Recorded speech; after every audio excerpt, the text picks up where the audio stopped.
Hello everyone, Casey Petrick here. Today I'm excited to show off our very first Patreon request. I actually had a few people ask me about these different unarmed knife defense techniques, so I'm excited. Let's do a breakdown. Let's get right into it. So for starters, you can see my partner here has the knife hidden by their chest. They are a southpaw, meaning their right foot is in front, and they're holding the knife in what's known as an ice pick grip, meaning the blade is down. Where you can see I am in what's called an orthodox style fighter, meaning my right foot is in the rear and my left foot is in what's called the lead stance, being a little bit closer to my opponent. You can see I have my hands open with my fingers extended. I'm looking to keep my height just a little bit above the level of the fists of my opponent, keeping my hand height there, I should say. And I'm moving to get on my opponent's bicep, especially on the knife hand side. A key concept here is that even though I want the wrist control, I'm not going to reach directly at the hands because this can give your opponent a lot of opportunities to quickly shift and go around your hands and stab at you. Instead, I'm going to reach for the bicep further up the arm so there's less guesswork to the situation. At least that's the ideal. But, as you can see here, my partner has taken control of my neck and head. My partner is looking to use it to remove my mobility and hold me in place while they strike targets along my body.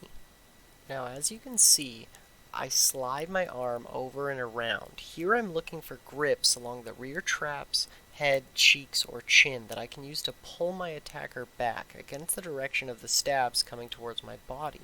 You'll notice I like to lean my head on my partner and try to keep my hips away from my opponent as well. This helps to avoid stabs to the legs and torso and also helps with off-balancing my opponent. I'm also using this head placement for leverage so I can start to circle behind my partner away from that knife as they try to circle into me. After moving my position around them to take the back, I then clasp my hands together over top of my partner's bicep, a little above the elbow, taking control of their posture by pinching my elbows in tight. Now here's where things get dicey. My partner has noticed my circling and attempts to stab at my leg where there is a large artery. I feel the motion in my partner's arm, realize what's happening, and quickly circle away from my partner. Using my head as a leverage point, I keep pressure and move my hips to create space. I push my partner forward to break their posture before I pull them backwards onto the mat. This concept is quite common in my practice, and I simply call it push-pull. I crash myself into my partner, causing them to push against me, and then I bridge and pull backwards, hurling them towards the mat using their own force. In this particular case, I don't simply fall backwards, but plant both my feet and bridge my hips into my opponent in hopes of gaining a dominant position. I attempt to bridge another time, but this angle is really not working for me, and I need to start working the knife hand.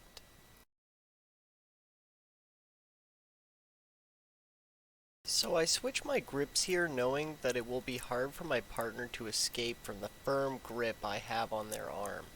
Not sure what I was going for here, but I immediately switch for a behind the back grip through the arm. Comment if you know the name of this move. I call it a far bar arm with wrist control. Here I make sure to go hip down to keep taking the advantage and gain dominant position. I move my knees close to my opponent's back to steal a space from them and set up the head scissors. I have a good grip on the knife, but I need to do something to make my opponent surrender.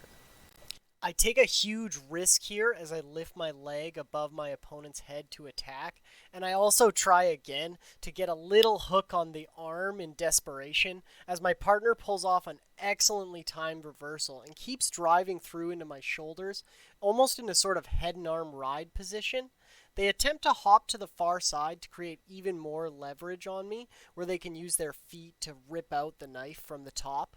However, I quickly hook my leg in and start to create my own leverage point, even further pressuring my partner in an attempt to free my head from underneath their arm.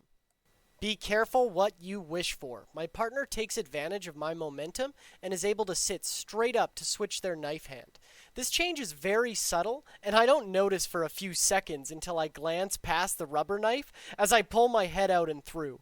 Inches from my face, quickly regaining the top position, I lean all my body weight onto my top arm, which is pinning the wrist of the weapon hand. My forearm then plants itself on the jaw of my opponent. I grab my own wrist to try and secure that downward pressure.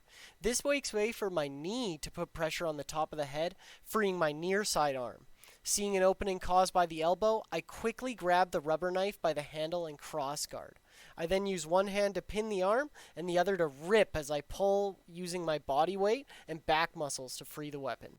Watching this is surreal. You can see just how fast this all happens in real time. I just really want to emphasize with this the importance of study and training and the reality of edged attacks with these videos.